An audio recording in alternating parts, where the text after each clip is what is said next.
Hello friends, and welcome back to another virtual story time with Miss Liz.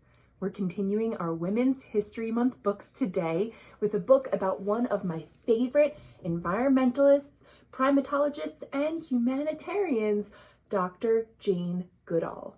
This book, though, focuses on Jane before she had all of those titles, when she was just a young child herself. This book is called Me, Jane. It's by Patrick McDonnell.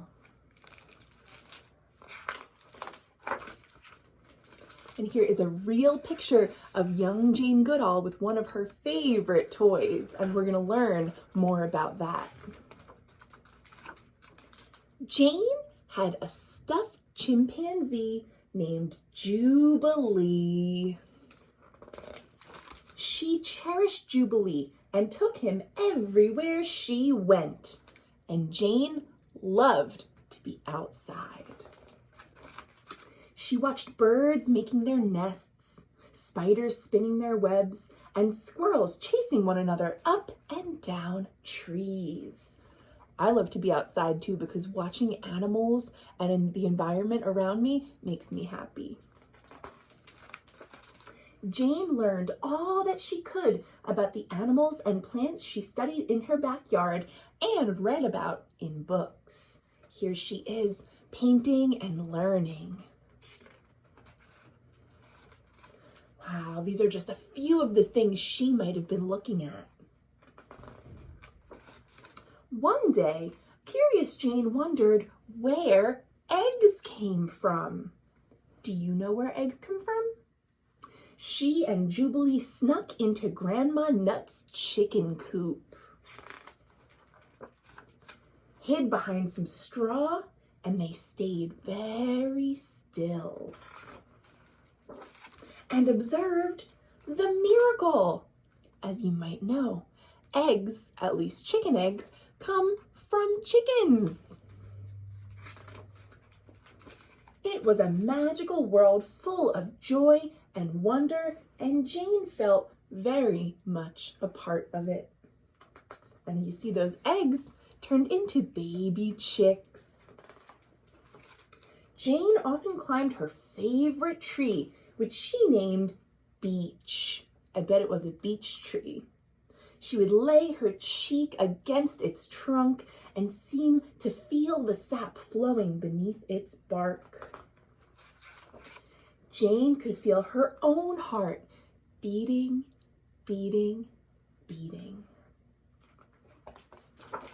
With the wind in her hair, she read and reread the books about Tarzan of the Apes, in which another girl, also named Jane, lived in the jungles of Africa. Jane dreamed about a life in Africa, too. She's imagining elephants and giraffes and other animals that she might see there, and the plants that might be there. She dreamed of a life living with and helping all the animals.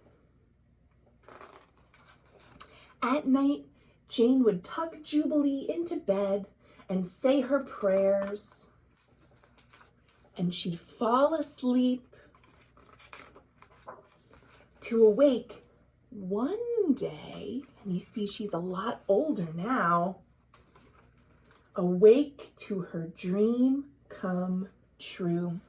And here is a picture of Dr. Jane Goodall interacting with a chimpanzee. She really did follow her dream and did exactly what she imagined when she was little.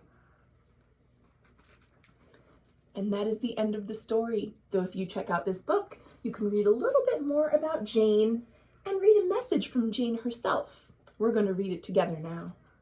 A message from Jane. Each one of us makes a difference.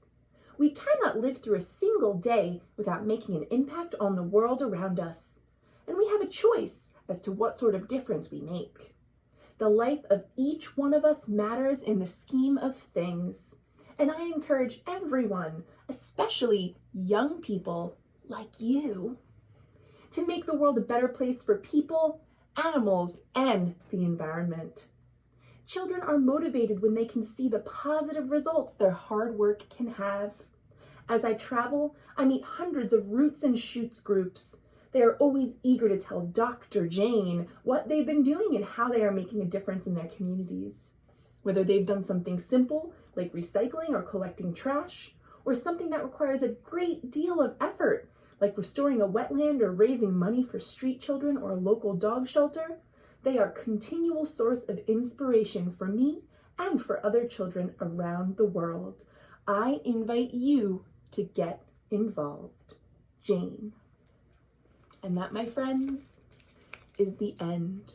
I hope you enjoyed this short and sweet story about the start of a very big dream come true. And I will see you all tomorrow for more great books. Thanks for watching.